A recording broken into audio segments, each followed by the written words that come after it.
கரூருடைய சம்பவம், நான் அந்த சம்பவத்துல அதிகமா பேச விரும்பல, இருந்தாலும் நான் சொல்றேன். அங்க ஒரு கூட்டம் நடக்குது, அங்க ஒரு தலைவர் போறார். தலைவர் போய் அங்க கூட்டம் நடக்கும்போது ஏறக்குறைய 40 பேர் இறந்திருக்கிறாங்க. உண்டா இல்லையா? நீங்க எல்லாம் பார்த்திருப்பீங்க. அந்த 40 பேர் இறந்ததுக்கு இதுவரை அவர் வருத்தம்னு சொல்லல. இரண்டாவது, நல்லதோ கெட்டதோ நான் பொறுப்பேற்கிறேன் அப்படின்னு சொல்லணும் இல்லையா? சொல்ல மாட்டேங்க. என்ன சொல்றாரு?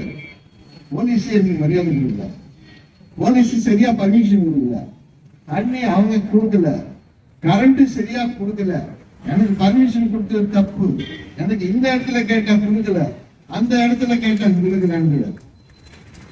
நான் என்ன கேட்கிறேன்,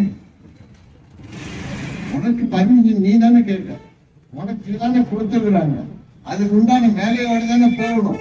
ஆனா எதுவுமே இல்லாம அங்க இட்டுட்டு போய் இறந்ததுக்கு கூட வருத்தமா அவங்க ஆஸ்பத்திரி. நான் என்ன கேட்கிறேன், இறந்தவர்கள் குடும்பத்தை போய் ஆஸ்பத்திரியாவது பார்த்திருப்பாரா? காயப்பட்டவங்க போய் பார்த்திருப்பாரா? இவன் தான் போல, இவங்க கட்சிக்காராவது போய் பார்த்தாங்கன்னா யாருமே போய் பார்க்கல. நம்ம கிட்ட இருந்து போனார ஒருத்தவரு பாண்டிச்சேரியில இருந்து ஆனந்த், அந்த ஆனந்தாவது போய் பார்த்தாரா? இல்ல. எந்த காரணம் கேட்டீங்கன்னா, இவங்க எல்லாம் பணத்திமிரு, பணம் இருக்கு, நம்ம எதை வேணாலும் பண்ணலாம், எப்படி வேணாலும் பண்ணலாம் அப்படின்னு சொல்லக்கூடிய திமிர் தான்.